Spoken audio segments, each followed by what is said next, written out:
I rarely write. Right, but when it comes like the moon. The moon is in the seventh house. Jupiter aligns with Mars. Boom. Peace will guide the planets, and it comes. Yeah.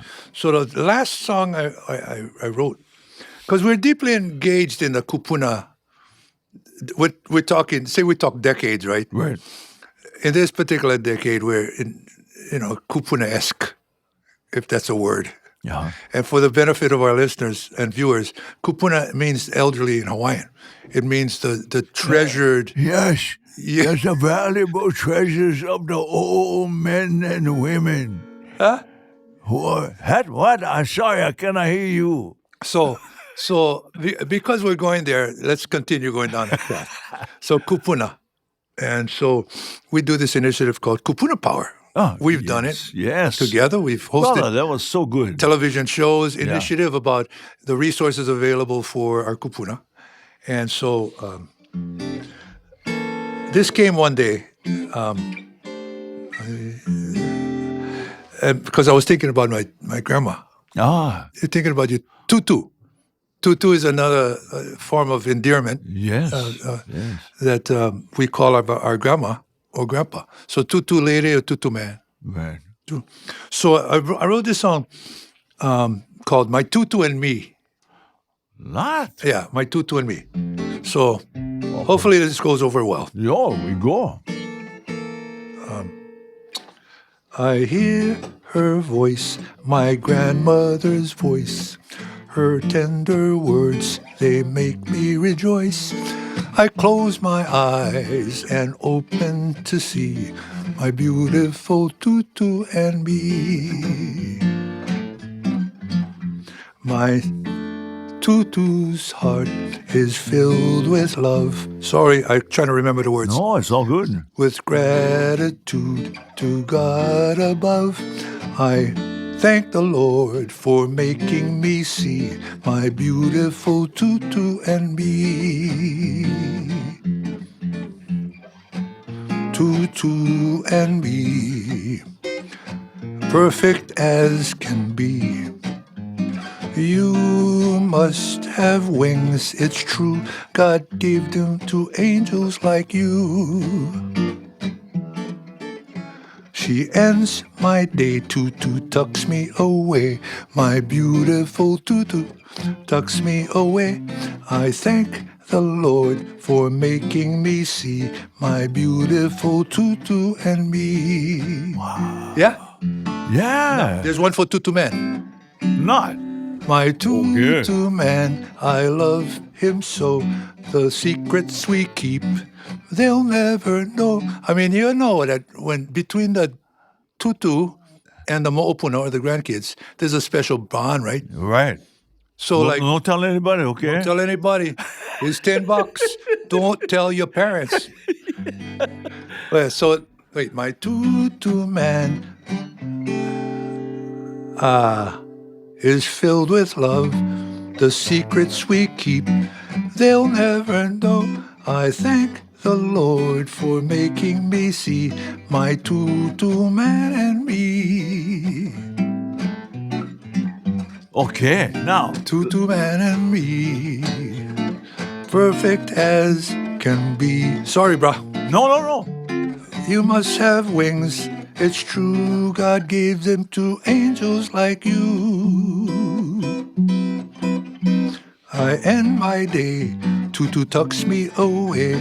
My beautiful tutu tucks me away. I thank the Lord for making me see my beautiful tutu and me. How's that? Beautiful, brother. My tutu and the I was looking through all the tutus as you were saying it, and my tutu, my tutu wahine, Mary Kalama Kahoano, had 16 kids. Oh. So she had 3 sets of twins, 16 kids, 6 feet tall, brother. Oh. So come up for air, Auntie. Yeah. So great cousins, great family, right? Ohana, and then my grandpa was Captain Sam Kahoano from Kohala. Yeah. Ended up on Molokai. Captain Sam took the tugboat back and forth to Molokai. Anybody who couldn't afford to get back home, he took them in his tug. Captain Sam was 5'3". How's that? Okay, but Tutu, And she was how tall? she loved him so much, Bella.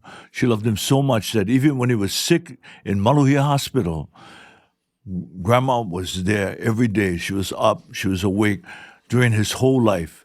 And then when he passed, which was many years later, because, it's just physically, that was the end of his life. And she then passed away shortly after that. Yeah. But a real love story. Oh, I can imagine. Sure. For the benefit of our viewers, I hope that we're taking them on a nice little path so that they can think about their tutu, the tutu lady, the tutu man, And there was always somebody that was special in our lives, right, that helped us move forward a little bit. How's this name? Walter Mo'okini. Oh, yeah. You're talking about Kamehameha School teachers now. Kamehameha School teachers. And he came back from Korea because he was in a battle, came back and became a physical education teacher in the 4th grade for me. But I never realized that our friendship would last all of our lives. And when he was up at Kamehameha, boom, he told me, this is the big one. Kimo, we're headed to Japan. We're going to go back with this Hawaiian group, 10 weeks between Kobe and Osaka. Yeah. I'd like you to come along. I said, wow, but I don't know all the dances. He says, don't worry, we teach you. He gave me the keys to work in Waikiki right after we came back. There you go, bro. 1966. We all have those memories. There's one guy that impacted both you and I. We shared his name in the last cast, Kalani Kakit. Kalani Kakit, yes, sir. He impacted a lot, talking about, we went to Kamehameha schools. HVB, yeah. So he was with Hawaii Visitors Bureau. Yeah. It's Hawaii Visitors and Conventions Bureau now, right? Well, when they got big time. Yeah, so he was up at the schools, Kamehameha schools. We attended Kamehameha schools to look for, young talent. Yeah. Yeah. And that's how we got into. Oh, and so much young game, talent. Yeah. And so. Where did you go? Because I went to Japan first, and then I got to go to Europe. Yeah. I mean, Same what a thing. deal. The young Hawaiians. Yeah, young Hawaiians. The young Hawaiians. So we started off in Canada. Oh, going through Canada, Montreal, Toronto. I hope it was summertime. No. Winter. The best time was winter time because that's when, we were freezing our okoles. Oh, yeah. But we were promoting Hawaii, the sunshine of Hawaii. Wow. So we had a nice time when we went through. And then, of course, there was the continental United States. We went to Japan several times. Yeah. That's how we progressed into our careers. Yeah. So we were in Waikiki. Yeah. And you talked about being a tour director. Yeah, well, no, Kalani. Yeah, that was after.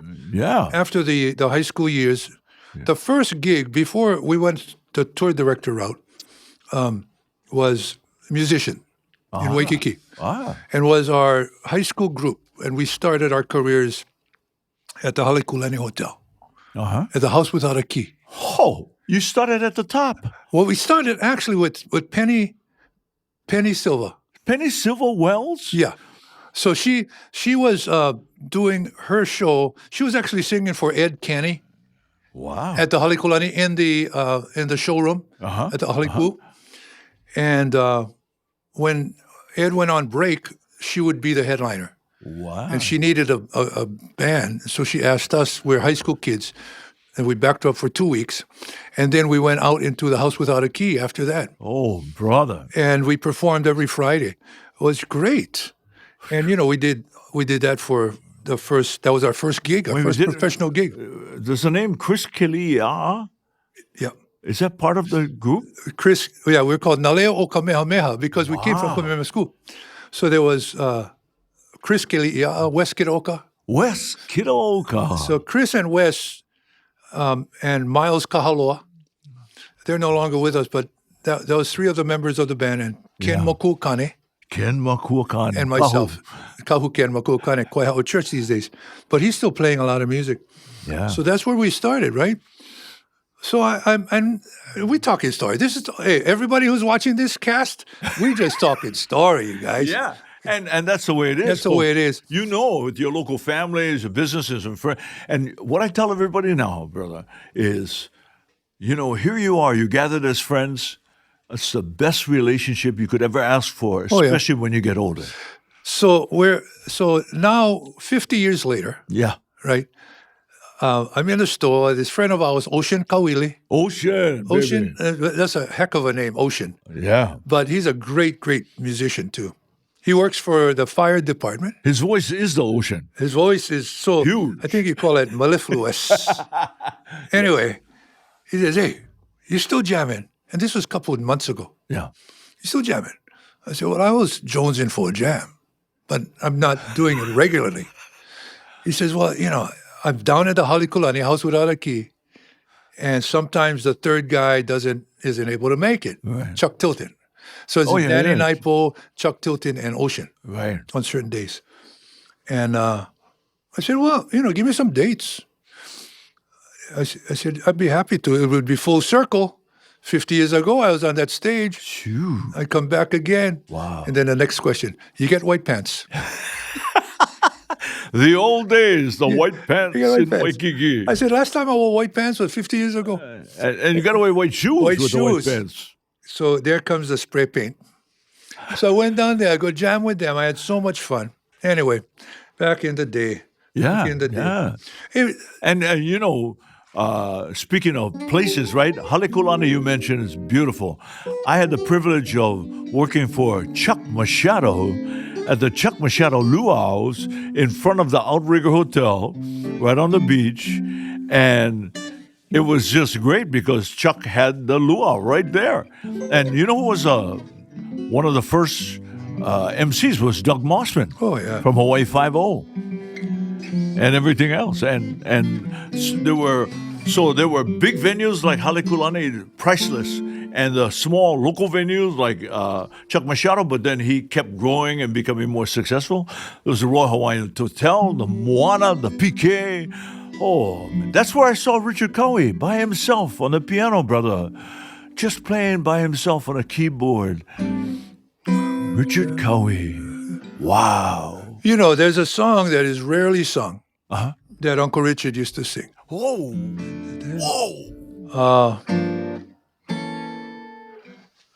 Called My Hawaiian Home. Oh. Yeah. There's always summer in the air. A million flowers everywhere in my Hawaiian home.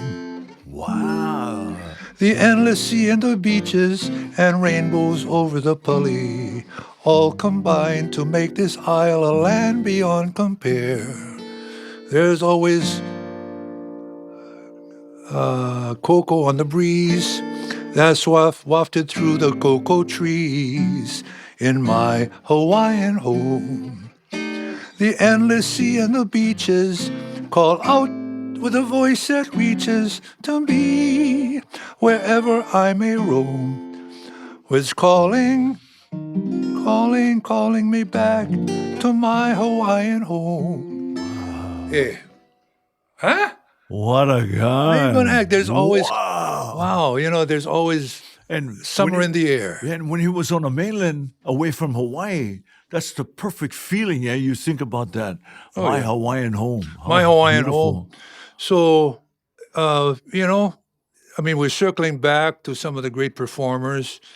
Yeah. We want to acknowledge, and we'll hopefully be able to bring them onto the show, like Marlene Tsai and Melvin Lead and so many others. Carol Kai, Nina, Hawaii Star. She's still going. So that's a chapter. Yeah. Okay. So we talked enough about me. Let's talk about you for a little bit. Okay. We never talk about me. No, but your accomplishments. Radio. Oh yeah. Television. So I was just thinking about this, Brick, as you mentioned that. Who helped me along, right? As far as the vocal, the quality, and being confident. And it was, I got to say, Walter Moakini, but also it was people like Kalani Kakit, as you mentioned. And then it was hearing the voices of Danny Kalekini, aloha, Kaneolaki, solid every time. Danny never failed in his nightclub. So that was a lesson. Boom. Danny Kalekini going. I didn't even know he was going to go for 30 years. So I move on. The Royal Hawaiian Hotel, there's Ed Kenny, the voice, just awesome, steady, solid. Yeah, and with Ed Kenny, too, he was a Broadway guy. Yeah, he was a Broadway guy. So his shows, they told a story. Yeah. And then Ed went with Bev and Marlene to the surf room. So who comes in? Jeff Apaka, Alfred Apaka's son. Yeah. And then Alex... McAngus. Yes, McAngus. Alex McAngus was there. And then Rodney Villanueva. Rodney Arias. Or Rodney Villanueva. Villanueva. No. Rodney Arias. Yeah. Who, had a blank there. But Rodney Arias had this great, wonderful voice, this great sound. Yeah. And he was like Engelbert Humperdinck, right? Yeah, really. And then after us was John Rawls. Yeah. Oh, baby. Cheryl Moana Marie. Oh, yeah. And since we're putting names out there, Dick Jensen. The giant. The giant. Yeah. And all of these guys gave impact to what I was doing, but no one more than Mr. Al Harrington. Yeah, man. Because Brother Al, he was not only a performer, an entertainer, he was an academic. He taught at Puno. At Punahou, then to Stanford. Then he got injured. Then he kept going and graduated and, eventually came back to Hawaii and held his own. Why? Because historically, he knew one thing that everybody else didn't do. He went to every morning briefing that he could go to. I know because the ones he couldn't go to, he said, "Hey, Kimo, why don't you go do my briefing?" Oh, yeah. No, and as a tour director, yeah, Al came to close. He was the closer. He was the ultimate closer for our briefings in the morning. Because you could make money when he was the closer, bro. Yeah?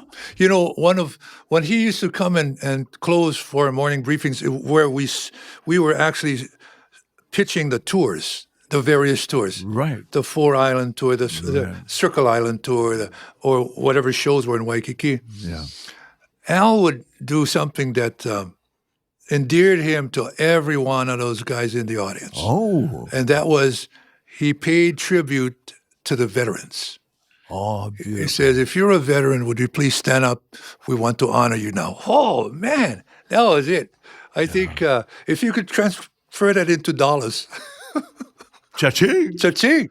Oh. But it wasn't about the dollars. It was about paying tribute to the vets. Right. And he made those people feel so good, yeah? Yeah. So honored that it certainly worked. And Brother Al and all that he did for Hawaii and for his career was solid. Wow. But hey, we're not even finished with the story, bro. We got so much more to share with everyone. Yeah. Oh, there'll be more. There'll be more of these. Hopefully there'll be more of these. Oh, no. I certainly think so because you and I have one thing that's going on that works, and that's, in all of our lives, right, and all of the things that we've done. This is always so comfortable, brother. Comfortable. Talking story. Oh, we were going down that road, but, went to the other lane. So come back into the main lane. I wanted to ask you, how did you get started with Carol Kai, with Hawaii Stars? Okay, here it is. Yeah. Kimo, Dirk and I were talking, and we're looking to get one karaoke show. Do you think you want to be a part of the karaoke show? I'm going, really? Yeah, I think so, Carol. Inside I'm going, whoa. And then 16 years at Ala Moana Center Stage, television, Sunday night, 16 years. Everybody sitting by their TV, watching the karaoke and enjoying life. Yeah, that was really a run. That was a long run. Yeah, ladies and gentlemen, the ever lovely Carol Kai. That was it. That was a line right there. That was it. It's almost like, Hawaii Calls is on the air. Yeah. Same gravity, Carol, the ever lovely. Ever lovely. The ever lovely. Okay, I always wanted to ask this question. Okay. Who picked your clothes for the show? You had the best looking coats and ties and stuff like that. Oh, man. Who did that? Brother. Right upstairs, there was this great clothing shop, top of the line. I'll have it for you our next show. But it was top of the line. And they got all the suits and everything. They dressed you down, man. Shirts, suits, ties, everything so that I could look the best. Yeah, I think that, we need to have Carol one of these days on this show because, we just going to go, how are you? And then 30 minutes later, we can pull her back. Oh, yeah. But Carol Kai, I think we need to honor her because she has been a major part of our community in terms of supporting Great Aloha causes. Run. Great Aloha Run. Carol Kai bid race. Yeah. Oh, come on. Giving it up for everybody. Wow. Yeah. So, but that's in future shows. We'll have all of these community icons here to share some time. Yeah. Share some time with us. Yeah, and sharing the time with you is always so easy, brother. Good fun. So easy. How do you want to end this thing? Because we're going to come. You may go. I'll let you go. May God bless you. Oh, okay. You'll be Yeah. mine Keep singing. wherever you may be. It's a glory to say aloha. 'Cause you'll never find another Kanaka like me. Oh, no, you'll never find another Kanaka like me. Hello, one more time.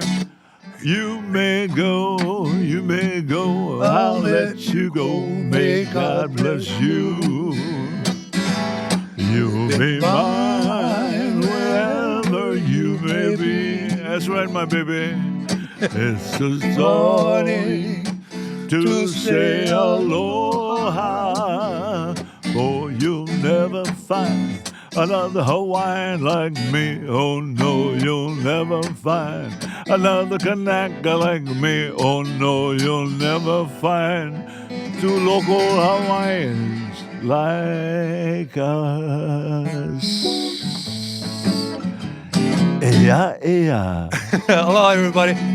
Aloha. Woohoo! Pauhana!